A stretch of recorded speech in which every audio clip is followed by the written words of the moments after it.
बहुत स्वागत है आपका। धन्यवाद जी। मुख्यमंत्री जी, मैं बगैर लाग लपेट के और बहुत ईमानदारी से आपके सामने एक बात रखूंगी और उसके बाद मेरे सवालों का सिलसिला शुरू होगा। लखनऊ एयरपोर्ट पर कल उतरी, एक टैक्सी ली, ड्राइवर से नाम पूछा कि क्या नाम है भाई तुम्हारा, तो उन्होंने कहा पप्पू खान। तो मैंने कहा अरे वाह खान साहब, तो किसको जिता रहे हैं इस बार।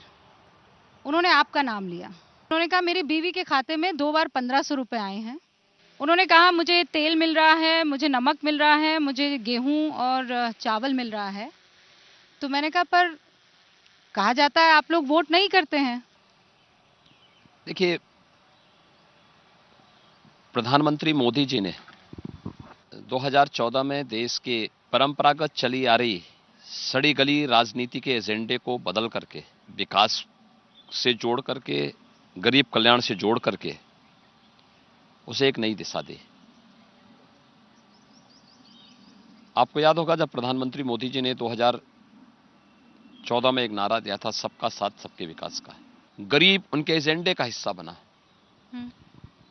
नौजवान का रोजगार उनके एजेंडे का हिस्सा बना, महिलाएं बनी कि महिलाओं की सुरक्षा, उनका स्वावलंबन, उनके सम्मान की रक्षा कैसे हम कर सकते हैं, इसको एजेंडे का हिस्सा बनाया गया और अन्नदाता किसानों को बनाया गया। उस एजेंडे को हम लोगों ने प्रदेश के अंदर पूरी ईमानदारी के साथ लागू किया। पॉलिसी बना करके या एक व्यवस्था बना करके कि प्रदेश के अंदर सभी गरीबों को आवास मिलना है। मानक क्या होगा? जाति, मत, मजहब, क्षेत्र या भाषा नहीं होगा। आधार होगा 2012 का एसईसीसी का सर्वे। गरीबी रेखा के नीचे जीवन यापन करने वाले जितने लोग होंगे सबको इसके दायरे में लेंगे। आप आश्चर्य करेंगे, समाजवादी पार्टी की 2012 से 17 के बीच सरकार थी। 5 वर्ष में उन्होंने मात्र 18,000 मकान स्वीकृत किए थे। भारतीय जनता पार्टी की 17 से 22 के बीच सरकार है। हमने इसी पीरियड में 43,50,000 से अधिक गरीबों को एक एक आवास उपलब्ध करा दिया है। मैंने पूरे प्रदेश के अंदर एक अभियान चलाया था कि जितने जरूरतमंद हैं इनके लिए राशन कार्ड बनाओ। अभियान चला करके 40 कोई भेदभाव नहीं। 40 लाख ऐसे राशन कार्ड थे जिनमें लाभार्थी को राशन कार्ड नहीं मिलता था। वह कोटेदार के पास था या समाजवादी पार्टी के पदाधिकारियों के पास थे, वे उनके नाम पे राशन लेते थे, गरीब को नहीं मिलता था। और आज मैं कह सकता हूं उत्तर प्रदेश के अंदर हर गरीबी रेखा के नीचे जीवन यापन करने वाला व्यक्ति या निराश्रित व्यक्ति राशन कार्ड का धारक है। उसे महीने में 2 बार सरकार फ्री में राशन, कोरोना कालखंड में 2 बार राशन। और ये खान साहब उसी आप कह तो कोई भी हो सकता है। तो इन योजनाओं की वजह से आपको लगता है कि अल्पसंख्यकों की राय आपके लिए बदली है? देखिए, आप पता नहीं पश्चिमी यूपी में गई कि नहीं गई प्रचार के दौरान, आपने वहां पर मुस्लिम बहनों को अगर देखा होता, 2 मुद्दों पर, एक गरीब कल्याण योजनाओं के मुद्दे पर, दूसरा सुरक्षा का, सामाजिक सुरक्षा का भी और आंतरिक सुरक्षा का भी, यानी घर के अंदर की भी सुरक्षा की जो गारंटी उन्हें मिली, सुरक्षा के मुद्दे पर वे सभी अपने परिवार की लाइन से ऊपर उठकर, मजहब से ऊपर उठकर के वे भारतीय जनता पार्टी की तरफ रुख की थी। विपक्षी और विरोधी तो ये कहते हैं कि यहाँ हाथरस की घटना हो जाती है। वो ये कहते हैं कि महिलाओं की सुरक्षा के नाम पर एनसीआरबी के आंकड़े दिखाते हैं और कहते हैं आप पहले नंबर पर है जहाँ सबसे ज्यादा क्राइम हो रहा है, जहाँ सबसे ज्यादा रेप हो रहे हैं। देखिए, हाथरस की घटना एक दुर्भाग्यपूर्ण घटना थी और सरकार ने उसमें त्वरित एक्शन भी लिया। सरकार ने ही सीबीआई को मामला दिया। यूपी पहला राज्य है जिसने अपने यहां फास्ट ट्रैक कोर्ट 218 पास्को से संबंधित और महिला संबंधी अपराध के लिए गठित किए। यूपी पहला स्टेट है जिसने अपने सभी 1535 थानों में महिला हेल्प डेस्क बनाया हुआ है। पिंक टॉयलेट बना हर एक जगह स्थापित कराए हैं। उनकी सुनवाई के लिए महिला पुलिस अधिकारी तैनात है। यूपी की आबादी की बात अगर आप देखेंगे, आंकड़ों के आधार पर नहीं, हमें आबादी के हिसाब से फिर इसकी तुलना करनी चाहिए। इसी से जुड़ा हुआ सवाल है और वो सवाल ये है कि ये एक बहुत बड़ा चैलेंज था आपके लिए योगी जी। जब 2017 में आप आए, उससे पहले सांसद थे। 1998 से आपने अपना राजनीतिक करियर शुरू किया था। इन 5 सालों में क्या योगी आदित्यनाथ बदले हैं एक सांसद से एक मुख्यमंत्री की भूमिका में इस सबसे बड़े सूबे को चलाने के लिए? देखिए, मैं 1998 से 2017 तक एक सांसद था।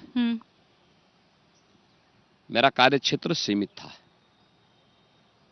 एक सांसद के रूप में मुखर होकर के अपनी बात को मंचों पे रखता था, क्योंकि एक सांसद के पास मंचों पर या शासन के पास अपनी बात रखने का पूरा अधिकार है, वो रख सकता है, लेकिन निर्णय लेने की स्थिति में नहीं था।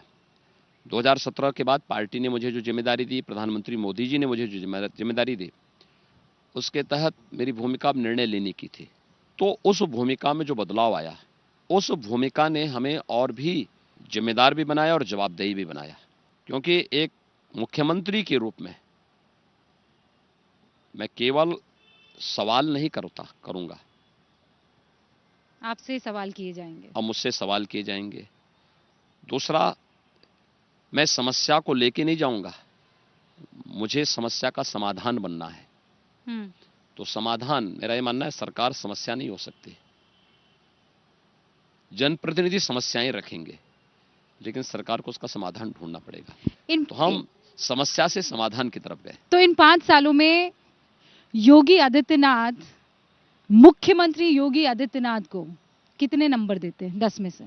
देखिए, मैंने पूरी ईमानदारी के साथ काम किया है। मैं स्वयं को ही नंबर दूं तो मुझे लगता है कि मैं अन्याय करूंगा। प्रदेश की जनता नंबर दे रही है। 10 मार्च के बाद सारे नंबर सबके सामने आ जाएंगे। आपको लगता है कि आप अव्वल दर्जे से पास होंगे? मैं पूरी तरह विश्वास कर सकता हूं और मैं आश्वस्त हूं, भारतीय जनता पार्टी प्रचंड बहुमत के साथ पूर्ण बहुमत की सरकार प्रदेश के अंदर बनाएगी। मुझे वो 2 काम गिना दीजिए जिस पर आपको फक्र है, जिस पर आपको गर्व है कि मैं यूपी का मुख्यमंत्री बना और ये 2 चीजें रूबिका मैंने कर दिखाई। देखिए, हम लोगों ने उत्तर प्रदेश के बारे में जो परंपरागत धारणा थी प्रदेशवासियों के मन में, देशवासियों के मन में और दुनिया के मन में, क्या? देखिए, यूपी के बारे में धारणा ये थी कि वहां पे हर 2 से 3 दिन एक दंगा होता है। यूपी में अराजकता है, कोई सुरक्षित नहीं है, गुंडागिर्दी है, सत्ता प्रायोजित अपराध है, और इसलिए यूपी में विकास की कोई सोच नहीं है। आज मैं कह सकता हूं कि यूपी के बारे में धारणा प्रदेश के आम जनमानस के मन में, देश के किसी भी राज्य में आप जाएंगे और दुनिया के अंदर हर एक वह व्यक्ति जिसकी यूपी में रुचि है, वह व्यक्ति यूपी के बारे में अच्छी धारणा बनाता है। तो आप कह रहे हैं लॉ एंड ऑर्डर पहला? नहीं, लॉ एंड ऑर्डर के साथ साथ एक ओवरऑल परसेप्शन यूपी के बारे में जो था, धारणा, हमने उस धारणा को बदला है। ठीक है। एक, उसमें सुरक्षा प्रमुख है, सुशासन है और विकास है। दूसरा, यूपी जैसा राज्य भी कुछ अचीव करेगा, ये कल्पना थी 17 के पहले। आज आप भारत सरकार की 100 स्कीम निकाल लीजिए, तो यूपी हर एक योजना में नंबर 1 या नंबर 2 की लड़ाई में आगे। डायरेक्ट बेनिफिट ट्रांसफर में हरियाणा के बाद आपका नंबर आ रहा है। मैं क्या कर रहा हूं ना, डायरेक्ट बेनिफिट स्कीम में यूपी नंबर 1 पर है, पीडीएस में यूपी नंबर 1 पर है, पीएम आवास योजना में यूपी नंबर 1 पर है। देखिए, उन गरीबों को केवल खाता अकाउंट खुलवा करके ही नहीं, अकाउंट खुलने के बाद वो मकान बनने भी चाहिए। लॉ एंड ऑर्डर और योजनाएं आप ये बता रहे हैं, इसमें बड़ी ट्रांसपेरेंसी आई है और लॉ एंड ऑर्डर सुधरा है। तो फिर योगी जी 80-20 जैसे बयान, अब्बा जान जैसे बयान, ये देने की क्या जरूरत है? क्यों सूबे के मुख्यमंत्री को 80-20 कह जाना पड़ता है? अब मैं नहीं समझ पा रहा हूं कि 80-20 का मतलब क्या है आपका। आपके चेहरे की मुस्कान कुछ और कह रही है। मेरे चेहरे की मुस्कान आपकी मुस्कान से मिल रही है कि आप 80 से क्यों इतना घबरा गए। 80 वही है जो आपको एक ड्राइवर मिलके कहता है कि साहब हमें योजना का लाभ मिला है, मेरी पत्नी के खाते में पैसा गया है और उसने खुले दिल से इसको स्वीकार किया है, वही 80 है। तो ये इत्तेफाक नहीं है योगी जी कि 20% यहाँ पर अल्पसंख्यक हैं? अल्पसंख्यक आप देखिए, उन 20% से भी मैं 36 का आंकड़ा दिखाने की, मेरा जताने की मेरा कोशिश मेरा कर रहे हैं। मेरा किसी से 36 का आंकड़ा नहीं, मैंने कहा ना सुरक्षा सबको, सम्मान सबको, योजनाओं का लाभ सबको, लेकिन तुष्टीकरण किसी का नहीं, क्योंकि तुष्टीकरण की राजनीति ने उन्हें वोट बैंक तक सीमित किया है। हम वोट बैंक नहीं बनाना चाहते, अच्छा, हमारा कोई वोट बैंक नहीं। आपकी अल्पसंख्यकों को लेकर राय बदली है क्या? मेरी कोई राय किसी के प्रति नहीं बदली है। जो भारत का हितैषी है मैं उसका हितैषी हूं। जो भारत की सुरक्षा में सेंध लगाएगा मैं उसको स्वीकार नहीं कर सकता। तो वो क्या 20% मैं क्या करूं, जो भी है, जो भी है, कोई भी है, तो ये लड़ाई 80 बनाम 20 की है। 80% सीटें भारतीय जनता पार्टी जीतेगी, 20% सीटें बंटवारे की हो जाएंगी। तो 80 और 20 का हिंदू मुसलमान से कोई वास्ता नहीं, आप ये कह रहे हैं? मुझे एक बात बताइए, 2017 में भारतीय जनता पार्टी कितनी सीटें जीती थी? आप यहाँ की बात कर रहे हैं? यूपी की बात कर रहा हूं मैं, विधानसभा में 300 पार गई थी। 80% सीटें जीती थी, ये 20 में बंटवारा हुआ था। अब इस गणित को अगर आप लोग समझने का प्रयास करते तो संभवतः ये प्रश्न मुझसे नहीं करते। तो फिर ये बताइए कि ये जो विरोधी कहते हैं कि मुख्यमंत्री योगी आदित्यनाथ और बीजेपी जीत ही नहीं सकती अगर पाकिस्तान और मुसलमानों का जिक्र ना हो, तो यही दो लोग हैं जो आपको जिताते हैं। मुझे एक बात बताइए, मैंने आपका ट्वीट भी देखा था, जब हम लौह पुरुष सरदार वल्लभ भाई पटेल की जयंती राष्ट्रीय एकता दिवस के रूप में मना रहे थे, तब समाजवादी पार्टी के मुखिया लौह पुरुष सरदार वल्लभ भाई पटेल को अपमान कर रहे थे और जिन्ना का महिमा मंडन कर रहे थे। आपने भी उसमें ट्वीट किया था। जब हम लोग प्रदेश के युवाओं को कोरोना कालखंड में, हमारे सामने एक चैलेंज आया था, क्योंकि ऑनलाइन एजुकेशन और ऑनलाइन एग्जामिनेशन की बात आपने देखा होगा, 2 साल के अंदर बच्चों की ज्यादातर पढ़ाई के साथ साथ एग्जामिनेशन की समस्या है, उनको केवल प्रमोट कर दिया गया ज्यादातर को। कोरोना का भी कोई भरोसा तो है नहीं कब तक चलेगा। प्रभावी वैक्सीन है, उसका असर भी है, प्रभाव भी है, लेकिन इस सब के बावजूद हमें कोई एक सिस्टम तो देना पड़ेगा। तो मैंने सर्वे करवाया, मैंने कभी मालूम करो कि कितने बच्चों के पास टैबलेट और स्मार्टफोन है, किनको टैबलेट दिया जाना चाहिए, क्योंकि टैबलेट उतने प्रोडक्शन हो नहीं पा रहे हैं, चिप्स नहीं मिल पा रही है, आ नहीं पा रहा है, बहुत सारी चीजें हैं। देख करके मैं ताज्जुब कर रहा था कि एक बड़ी पैमाने पे बच्चों के पास ये सुविधा नहीं थी। तो हमारी सरकार ने जुलाई अगस्त 2021 में निर्णय लिया, उन संस्थाओं से कहा, मैंने कहा इन बच्चों को टैबलेट स्मार्टफोन उपलब्ध कराओ। ऑनलाइन एग्जाम हुआ, बहुत अच्छे परिणाम उसके आए।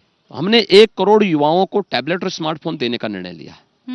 जिस दिन हमने ये कार्यक्रम रखा था उसी दिन समाजवादी पार्टी ने पाकिस्तान का गुणगान गाना शुरू कर दिया। ये जिन्ना हो या पाकिस्तान, बीजेपी इन मुद्दों को लेके नहीं आई। हाँ, अगर कोई व्यक्ति शुरुआत करेगा तो अंत तो हम लोगों को करना ही होगा ना। 98 से आप राजनीति में हैं। हाँ। कमोबेश मुझे आपके सारे बयान जो हैं, मतलब वो मुझे पता है। गजवाए हिंद आपने कभी इसका जिक्र नहीं किया। मुझे नहीं लगता कि हिंदुस्तान के 99% मुसलमानों को पता भी होगा कि गजवाए हिंद क्या है। ये आपने कहा क्यों? मतलब आपको कहां से, किसने क्या इशारा किया? मैंने इसलिए कहा क्योंकि यहाँ पे श्रीमान ओवैसी भी आकर के जिस प्रकार की भाषा का प्रयोग कर रहे थे, उनकी भाषा का जवाब उसी हिसाब से दिया जाना चाहिए कि गजवाए हिंद आपका उत्तर प्रदेश के अंदर या भारत के अंदर कयामत के दिन तक भी पूरा नहीं होने वाला है। और वह उस भाषा को समझते थे, उनको उन्हीं की भाषा में जवाब दिया गया। वो तो कहते हैं कि मैं तो संविधान के तहत बातें करता हूं, लोकतंत्र में मेरा विश्वास है। 3 तलाक का क्यों विरोध 3 तलाक के विरुद्ध बनाए गए कानून का विरोध क्यों करते हैं? समर्थन करें ना उसका, क्यों विरोध करते हैं? हम तो यही कह रहे हैं, आप अच्छी बात है, संविधान में सबका विश्वास होना चाहिए। तो उसका गजवाए हिंद से कैसे आप?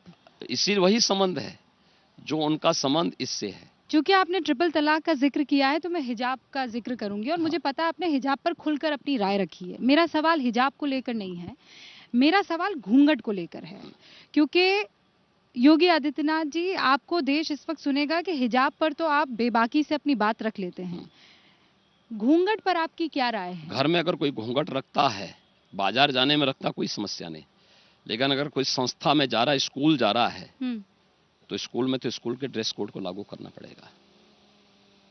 दोनों में अंतर है। घर के अंदर आप क्या पहन रहे हैं ये आपका विषय है, सार्वजनिक स्थान पर आप क्या पहन के जा रहे हैं ये आपका विषय है, उस पर कोई टिप्पणी नहीं है। टिप्पणी वहां पर है संस्था का अनुशासन बने रहना है कि नहीं बने रहना है। कोई हिंदू बालिका घूंघट डाल के स्कूल नहीं जाती है, स्कूल के ड्रेस कोड को मानती है, हमें उस ड्रेस कोड को मानना पड़ेगा। आपको लगता है कि अल्पसंख्यकों को आपसे डराया जाता है? विरोधी कहते हैं कि आप उनको डराते हैं। देखिए, ये तो उन लोगों को स्वयं तय करना होगा कि उनको डराते हैं। मैं क्या करूं, मेरे बयान से नहीं डरना चाहिए, मेरे कार्यों को देखना चाहिए। मेरे कार्य क्या हैं? मेरे कार्य क्या हैं? मेरे कार्य ये हैं, भारतीय जनता पार्टी ने कहा सबका साथ सबके विकास का। हमारा कार्य है सबको सुरक्षा, सबको सम्मान का। ये सबको मिल रहा है। अगर होली और दीपावली शांतिपूर्ण तरीके से मनाई जा रही तो ईद और मुहर्रम भी उसी शांतिपूर्ण तरीके से मनाया जा रहा है। आपको इन लोगों से दिक्कत है क्या? अल्पसंख्यकों से? मुझे किसी से दिक्कत नहीं है। मुझे दिक्कत उससे है जो हिंदुस्तान में रह करके हिंदुस्तान के खिलाफ राग अलापने का काम करते हैं। मुझे उनसे दिक्कत होती है जो संविधान को न मान करके जबरन अपने व्यक्तिगत कानून को लागू करना चाहते हैं। मुझे उनसे दिक्कत है और मैं उनको उनकी भाषा में जवाब भी देता हूं। आपके बयानों को बार बार विपक्षी और विरोधी उठाते हैं और ये लहजा उनका ऐसा होता है जैसे आप चिढ़ते हैं मुसलमानों से। देखिए, हम किसी से चिढ़ते नहीं हैं। मुझे बताओ, सबका साथ सबका विकास चिढ़ने वाली भाषा है क्या? ये तो सबको जोड़ने वाली भाषा है। हेलीकॉप्टर में एक वीडियो आपका बड़ा वायरल हो रहा है कि एक सभा दिख रही है, वहां खूब सारे बुलडोजर हैं, तो आप बाबा मुख्यमंत्री कहलाना पसंद करेंगे या बुलडोजर बाबा कहलाना पसंद करेंगे? देखिए, मैं बाबा भी हूं और हम लोगों ने जो यूपी के लिए, यहाँ के इंफ्रास्ट्रक्चर डेवलपमेंट के लिए और यहाँ के पेशेवर माफिया और अपराधियों के लिए जो यंत्र विकसित किया वो बुलडोजर है। ये दोनों काम करता है। इंफ्रास्ट्रक्चर डेवलपमेंट में भी योगदान देता है और अवैध संपत्ति को जब्त करने और अगर सार्वजनिक स्थान पर बनाए तो उसके ध्वस्तीकरण में भी उपयोग होता है। विपक्षी कहते हैं आपका बुलडोजर बड़ा धार्मिक है, धर्म देख देख कर चलता है वो। अब देखिए, सारे अल्पसंख्यक जिसका यहाँ पर आपका बुलडोजर पहुंचता है, लेकिन बाकियों के यहाँ नहीं पहुंचता। जिसमें दृष्टि दोष हो उसको मैं उपचार थोड़े कर सकता हूँ, उसका उपचार तो डॉक्टर करेगा। लेकिन मेरा साफ कहना है, अपराध और अपराधियों के प्रति जीरो टॉलरेंस है, तो जीरो टॉलरेंस के तहत ही काम करेंगे। वो ये कहते हैं कि उन तमाम जो मुस्लिम चेहरे हैं उन पर तो आपका बुलडोजर चलता है, लेकिन धनंजय सिंह पर नहीं चलता है। देखिए, मैं वही कहना चाहता हूँ, क्रिकेट खेलते हुए पाए जाते हैं। पेशेवर माफिया और अपराधी मुस्लिम समुदाय से हैं, तो मैं कहां से हिंदू लेके आ जाऊं? तो धनंजय सिंह कौन है? धनंजय सिंह पूर्व सांसद हैं। धनंजय सिंह जिस मामले में उनको अभियुक्त बनाया गया तो उस मामले में यूपी पुलिस ने उन्हें जेल भेजा, लेकिन हमने चेहरा देखकर कार्रवाई नहीं की। जो अपराधी था उसके खिलाफ कार्रवाई की है। मुख्तार अंसारी के कारनामों से और अतीक अहमद के कारनामों से पूरा उत्तर प्रदेश थर्राता था। उनको उनकी जगह भेजा गया है और उनके खिलाफ कार्रवाई की गई है। जातिवाद, वंशवाद, परिवारवाद की राजनीति 2014 में तिलांजलि दे दी यूपी की जनता ने। तिलांजलि तो स्वामी प्रसाद मौर्य ने पार्टी को दे दी। वो कह रहे हैं आपने तिरस्कार किया जातियों का। आपने, विपक्षी कहते हैं कि उत्तर प्रदेश को ठोको प्रदेश बनाया। सोचिए, काशी से प्रधानमंत्री नरेंद्र मोदी और अयोध्या से मुख्यमंत्री योगी आदित्यनाथ अगर चुनाव जीत कर आते तो।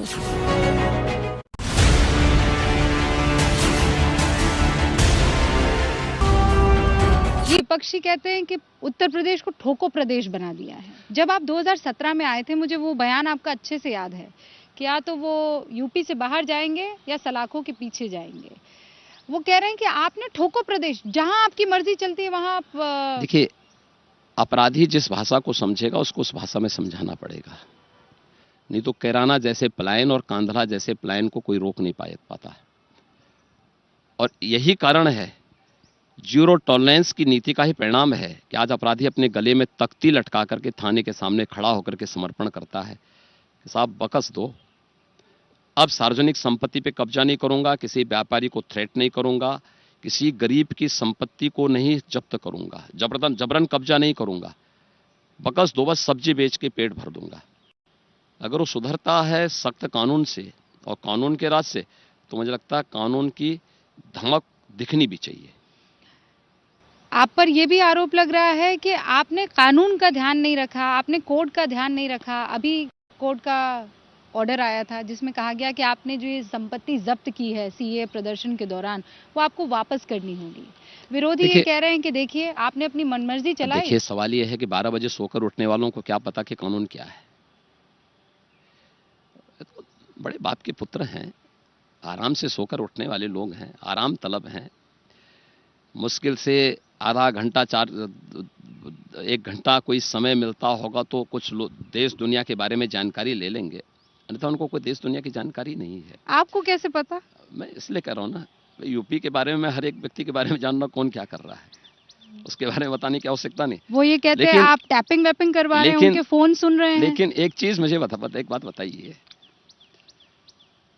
कि हम लोगों ने जो दंगा यूपी में करने का प्रयास हुआ था, माननीय उच्चतम न्यायालय ने जो फैसला दिया है, जो अभी अपने राय दी है, उसमें तो ऑलरेडी एक्ट हम पहले से बना चुके हैं। हमने ट्रिब्यूनल गठित किया हुआ है पहले से, 3 ट्रिब्यूनल हैं, लखनऊ में है, प्रयागराज में है और मेरठ में है। तीनों ट्रिब्यूनल अपना क्रियाशील भी हो चुके हैं। हम इस प्रक्रिया को, जो एडमिनिस्ट्रेटिव ऑर्डर निकाल दिया गया था शुरू में जब लोग हिंसा पर उतारू हो रहे थे, उस एडमिनिस्ट्रेटिव ऑर्डर को जुडिशियल के उसके दायरे में लेना था, ट्रिब्यूनल को देना था। उस प्रक्रिया को ही हमने वहां उसको ट्रांसफर कर रहे थे। इस दौरान लोग कोर्ट में गए, कोर्ट ने भी वही कहा जो पहले से सरकार ऑलरेडी कर रही थी, कुछ भी नया नहीं है। वो आरोप लगाते हैं कि आप फोन टैपिंग करते हैं, उनकी फोन की इसकी आवश्यकता ही नहीं, उनके एक सारे कारनामे तो सार्वजनिक हैं, इसकी कोई आवश्यकता ही नहीं होती। वो आपको बाबा मुख्यमंत्री बुलाते हैं। तो बाबा तो मैं हूं ही, इसमें कोई संदेह? वो आपको चिलमजीवी भी बुलाते हैं। मैं क्या कह रहा हूं ना, चिलमजीवी हर संत हवन करता है और यह उनके संस्कार बताता है कि संतों के प्रति उनकी राय क्या है। कल मैं उनकी सहधर्मणी को भी मैं सुन रहा था, जिन लोगों ने जीवन भर तमंचा रखा है, आज देखो कितना परिवर्तन देखने को मिल रहा है कि इस चुनाव ने उनको बजरंगबली की गदा लेने के लिए मजबूर कर दिया है। और आप देखना, इस चुनाव के बाद अगले 3 साल के अंदर, अगला लोकसभा चुनाव के पहले सभी लोग अयोध्या में कार सेवा करते हुए दिखाई देंगे। ये हमारी वैचारिक विजय का प्रतीक है। चूंकि डिंपल यादव का जिक्र किया है, अयोध्या का जिक्र किया, पहले डिंपल यादव, उन्होंने कहा कि डबल इंजन की सरकार की बात करते, इंजन पर जब जंग लग जाता है तो वो कैसा होता है, बिल्कुल वैसा होता है जैसा आपने इस वक्त रंग धारण किया हुआ। वही मैं कह रहा हूं, भारत की सनातन धर्म की परंपरा को, ये भगवा जो है ना, ये जो भगवा है, ये भारत के सनातन धर्म का कलर है, भारत की ऊर्जा का प्रतीक है, भारत की आध्यात्मिक चेतना का प्रतीक है। अगर उन लोगों को इस सब चीज की जानकारी होती तो संभवतः भारत की संत परंपरा के प्रति सम्मान का भाव व्यक्त करते। उसी मौलवियों के दरबार में घुटना नाक रगड़ने वाले लोग इन सब की कीमत नहीं समझ पाएंगे, और इसलिए संस्कार का असर पड़ता है, संगत का असर पड़ता है। संस्कार और संगत का आप जिक्र कर रहे हैं, उसी रैली में जया बच्चन भी थी और मैं हूबहू जो उन्होंने कहा है वो पढ़ के सुना रही हूँ। ये भूल जाते हैं कि आपके जो मुख्यमंत्री हैं, यानी आप, उन्होंने तो परिवार को त्याग दिया। वो परिवार के बारे में जानते क्या हैं? वो क्या जानते हैं कि बहू और बेटी क्या होती है? ये झूठ के सिवाय कुछ नहीं बोलते हैं। तो ठीक, वो देखिए, आपका परिवार उनके लिए बहू बेटी नहीं है, उनके लिए अपना केवल एक परिवार है और इसलिए फेल हुए। मेरे लिए 25 करोड़ की आबादी ही परिवार है, इसलिए परिवारवादी लोग और वंशवादी लोगों से कोई उम्मीद करना नहीं चाहिए। प्रदेश की जनता इसलिए उनको नाउम्मीद मानती है। वो तो कह रहे हैं कि 2 फेज में सेंचुरी पार कर दी है, आने वाले जो ये फेजेस हैं वहां पर एकदम पक्के तौर पर सरकार बन गई। हमने भी इस बात को सुना है कि जब 2 फेज के इलेक्शन हो चुके थे तो उनके एक सलाहकार ने उनको बताया कि इसमें तो बबुआ केवल 10 ही सीट आ रही है। तो उन्होंने कहा एक जोड़ो और बढ़ा दो। तो उसने कहा 0 आगे बढ़ाऊं या पीछे बढ़ाऊं। तो उनको यही नहीं मालूम था समाजवादी पार्टी की दुर्गति 2019 की तर्ज पर फिर होने जा रही है। इनकी जमानतें जब्त होंगी और मैंने तो ये भी सुना है इनमें से बहुत सारे लोगों ने अभी से अपना टिकट बुक कराना शुरू कर दिए बाहर नहीं तो आप जाने कह रहे के। पहले दो 136 में से आप उनको कितना दे रहे हैं? 113 113 में से, हाँ। 113 में से 10 सीट वो पा रहे हैं। 10 सीटें आप दे रहे हैं। ये जो आने वाला फेजेस है, यहाँ पर पिछड़ा और अति पिछड़ा वर्ग जो है योगी जी, वो बहुत महत्वपूर्ण है। मेरा सवाल एक बार देखिए सुन यूपी लीजिए। में कोई पिछड़ा नहीं है ना अति पिछड़ा है। यूपी में सबका साथ सबके विकास का लाभ सबको मिला है। यूपी है आज के दिन पे। ये जातिवाद, वंशवाद, परिवारवाद की राजनीति 2014 में तिलांजलि दे दी यूपी की जनता ने। अब ये 80 बनाम 20 का है। नहीं, पर वो तिलांजलि तो स्वामी प्रसाद मौर्य ने ओह, पार्टी को दे दी। तो क्यों क्यों वो राजभर ने पार्टी को, आपकी पार्टी को दे दी। क्यों अपनी सीट, हमारी पार्टी में राजभर नहीं था। नहीं, पार्टी में नहीं थे, पार्टी के साथ तो थे ना। पार्टी में नहीं था, 19 में भी नहीं था, 19 में भी नहीं था। और ये लोग इतना ही बड़े जनाधार के नेता हैं तो अपनी परंपरा का सीट छोड़ के क्यों भाग रहे हैं? आपका साथ छोड़ के क्यों भाग गए? नहीं, मेरे साथ देखिए, वो कह रहे हैं आपने तिरस्कार किया जातियों का। देखिए मैंने कहा ना, हम सबका साथ सबके विकास की बात करते हैं तो जाति की बात करते हैं। मैं जाति की, हर जाति को सम्मानजनक स्थान देने की बात करता हूं तो परिवार की बात करते हैं कि उनका सभी को चुनी परिवार के का लोग होना चाहिए। हमने कहा परिवारवाद नहीं चलेगा। एक ही परिवार के सब लोगों को टिकट देंगे, बाकी लोग कहां जाएंगे? वो ये भी कह रहे हैं पुरानी जो पेंशन स्कीम है वो वापस ले आएंगे। आपने देखा राजस्थान में भी अशोक गहलोत ने एक शानदार स्कीम लेकर आए हैं। आपसे भी ये सवाल पूछा जाएगा कि कर्मचारी आपकी तरफ देख रहे हैं कि ये अलग अलग वादे उनसे किए जा रहे हैं। आप मुझे बताइए, आदित्यनाथ कब करेंगे? अखिलेश जी से भी और अशोक गहलोत से भी। अशोक गहलोत जी तो 5 साल पहले, वसुंधरा जी के पहले तो अशोक गहलोत जी राजस्थान के मुख्यमंत्री थे ना। और मैं फिर इस बात को कह सकता हूं कि जो गलती यहां पर सपा बसपा सपा ने की, वही गलती वहां पे कांग्रेस ने भी की है। उत्तर प्रदेश में न्यू पेंशन स्कीम ये मुलायम सिंह जी ने लागू की थी 2004 में। क्या अखिलेश जी ने मुलायम सिंह जी से कभी ये प्रश्न किया? एक। दूसरा, न्यू पेंशन स्कीम का नोटिफिकेशन भी 2004 से लेकर के 2017 तक जारी नहीं हो पाया था। ये नोटिफिकेशन 12 में अखिलेश यादव ने जारी किया। तीसरा, इसमें न्यू पेंशन स्कीम में एम्प्लॉइज कंट्रीब्यूशन 10% होना था और स्टेट कंट्रीब्यूशन 10% होना था। इन्होंने जब नोटिफिकेशन नहीं जारी किया तो उसका अकाउंट भी नहीं खुला, और अकाउंट भी नहीं खुलने के बाद एक भी कर्मचारी का 2004 से लेकर 2017 तक इन्होंने कंट्रीब्यूशन जमा नहीं किया था। अगर बीजेपी 17 में ना आकर के सपा ही रहती तो इसका मतलब यूपी के अंदर किसी भी कर्मचारी का कंट्रीब्यूशन कभी नहीं जमा होता, और कोई कर्मचारी अगर रिटायर होना होता 20 साल के बाद, उसको तो पेंशन नहीं मिल पाता। उस कर्मचारी का अकाउंट हमने खुलवाए 2004 से लेकर 2017 तक। अब तक हम 21 तक का पूरा कंट्रीब्यूशन एम्प्लॉइज का जमा कर चुके हैं। कंट्रीब्यूशन की राशि को 10% से बढ़ा के 14% भी हमारी सरकार ने किया है। तो आप कह रहे हैं आप जो कर रहे हैं वो सबसे बेस्ट है, आप पुरानी स्कीम पर नहीं जाने वाले हैं? हमने क्या कहा? जो कुछ भी होगा देश के अंदर भारत सरकार और राज्य सरकार मिलकर इस कार्यक्रम को आगे बढ़ाएगी। आपको हिंदुत्व का नारा क्यों बुलंद करना पड़ रहा है? हिंदुत्व भारत की जीवन पद्धति है। क्यों नहीं हिंदुत्व के नारे को अलग कर देंगे? हिंदुत्व के बगैर हम भारत की कल्पना कर ही नहीं सकते। वह कोई सांप्रदायिकता नहीं, और भारत की जीवन पद्धति है। मुझे ये बताइए योगी आदित्यनाथ जी, हिंदुत्व के नारे के साथ साथ सबका विकास आप कह रहे हैं चल रहा है। ये हिंदुत्व के कारण ही सबका साथ सबके विकास का कारण है। लेकिन सबका विश्वास है क्या आप पर? देखिए, हम लोग काम अपना करेंगे, किसी को करना हो ना करना हो ये उसका विषय है। हमारा काम है बिना भेदभाव के शासन की योजना उन तक पहुंचाना, न्याय हर एक व्यक्ति तक बिना भेदभाव के पहुंचे, सुरक्षा सब तक पहुंचे। ये सरकार का काम है। विश्वास होना न होना उनके अपने व्यक्तिगत कारण हो सकते हैं, अन्य कारण हो सकते हैं। हम अपना काम करेंगे, उनको अपना काम करना है। क्या वो कभी आपका वोट बैंक बनेंगे? हम वोट बैंक बनाने की आवश्यकता ही नहीं। कभी वो आपको वोट करेंगे? मुझे इसकी भी आवश्यकता नहीं है। हम सबका आप साथ सबके 80 का विकास 100 नहीं करना चाहेंगे? हमने कहा ना, हम तो 100% के लिए काम करना चाहते हैं। नहीं, आप 100% का साथ पिछले नहीं चाहेंगे? पिछले 3 चुनाव इस बात की गवाही है कि 80 बनाम 20 हुआ है, तो 80 बनाम 20 चौथे चुनाव में भी होगा। देखिए, आप जहां से आते हैं गोरक्षधाम, मुझे कहने की जरूरत नहीं है, आपके मन में आपके गुरु के लिए बहुत बहुत प्रेम और सम्मान है। अवैधनाथ जी और उसके बाद उससे पहले दिग्विजय नाथ जी, उन्होंने बहुत बड़े लेवल पर लड़ाई लड़ी। मंदिरों में दलितों के पहुंचने के लिए उन्होंने बहुत काम किए। समावेशी जो यहाँ का कल्चर है, परंपरा है, उसको लेकर उन्होंने खूब लड़ाइयां लड़ी हैं।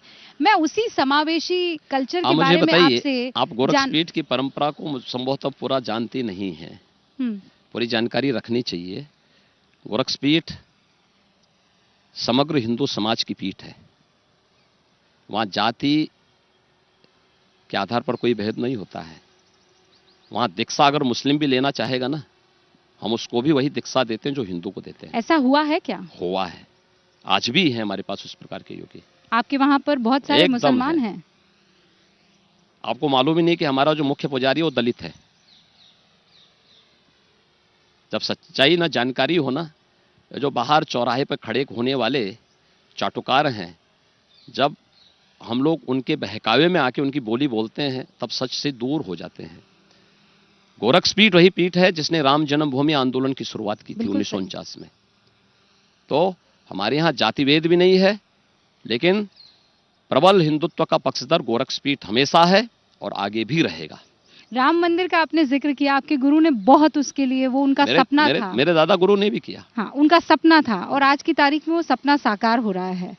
तो योगी आदित्यनाथ जी, सोचिए, काशी से प्रधानमंत्री नरेंद्र मोदी और अयोध्या से मुख्यमंत्री योगी आदित्यनाथ अगर चुनाव जीत कर आते, तो आपने क्यों अयोध्या से, राम की नगरी से, देखिए, अगर मैं अयोध्या से चुनाव लड़ता तो लोग मुझे क्या कहते? देखिए, गोरखपुर से भाग गए। आपका पहला प्रश्न यहाँ से शुरू होता। पक्का होता ना? पक्का। इसलिए मैं परंपरागत सीट से अपनी लड़ा। लेकिन विपक्षी और विरोधी आपके ये कह रहे हैं कि आप तो चाहते थे लड़ना, आपको लड़ने नहीं दिया गया। नहीं, मैंने क्या कहा ना, मैं अगर अयोध्या से लड़ता तो आप मुझसे पहला प्रश्न करते, देखिए आप गोरखपुर से क्यों भागे? मैंने इसलिए कहा कि नहीं, गोरखपुर से ही लड़ूंगा। आपकी इच्छा थी? नहीं, मेरी इच्छा नहीं थी। मेरी इच्छा तो गोरखपुर से ही लड़ने की थी। तो इसका मतलब ये नहीं है कि आप अयोध्या से लड़ना चाहते थे? हमने पार्टी के ऊपर छोड़ दिया था। मैंने कहा देखो, मेरी इच्छा गोरखपुर से है, बाकी पार्टी जहां से चाहे वहां से मुझे लड़ा सकती है। अगर आप दोबारा मुख्यमंत्री बने तो सबसे पहला काम क्या करेंगे? हमने लोक कल्याण संकल्प पत्र जारी किया है। हमारा बुलडोजर भी चलेगा, लोक कल्याणकारी कार्यक्रम भी आगे बढ़ेंगे। अखिलेश यादव को आप क्या कहना चाहेंगे, क्योंकि वो पूरी तैयारी के साथ शपथ ग्रहण करने के लिए बैठे हुए हैं, पूरी तैयारी के साथ? इसीलिए उन्होंने इंग्लैंड का 11 मार्च का टिकट बुक कराया है संभवतः, जो मैंने सोशल मीडिया में देखा है। तो इसलिए यही उनकी तैयारी है। इंग्लैंड में जाके शपथ लेना चाहते होंगे। ये जानकारी आपको कहाँ से मिली? मैंने कहा ये सब हमारे पास सब जानकारियां होती है। तो आपको एक जानकारी ये भी होगी कि आप ही के पार्टी से ताल्लुक रखने वाले निषाद जो है, प्रभु राम के बारे में उन्होंने टिप्पणी की है। उन्होंने अपनी टिप्पणी को वापस भी ले ली थी, अपनी सफाई दे दी थी। इसीलिए आप कहते हैं कि उनको माफ कर दिया जाना चाहिए? राम और निषाद राज की दोस्ती तो त्रेता युग से चली आ रही है। आप लोग उस युग तक पहुंच नहीं पाएंगे। हम लोग तब से इस परंपरा को जान रहे हैं। योगी जी, बहुत बहुत शुक्रिया हमसे बातचीत करने के लिए और खुले मन से तमाम सवालों के जवाब देने के लिए। तो ये थे सबसे बड़े सूबे उत्तर प्रदेश के मुख्यमंत्री योगी आदित्यनाथ। पूरी तरीके से कॉन्फिडेंट नजर आ रहे हैं और ये कह रहे हैं कि सत्ता में जो है बीजेपी की वापसी होने वाली है। 10 मार्च का इंतजार हम भी कर रहे हैं और योगी आदित्यनाथ तो कर ही रहे हैं। बहुत बहुत शुक्रिया हमारे साथ। बहुत बहुत धन्यवाद।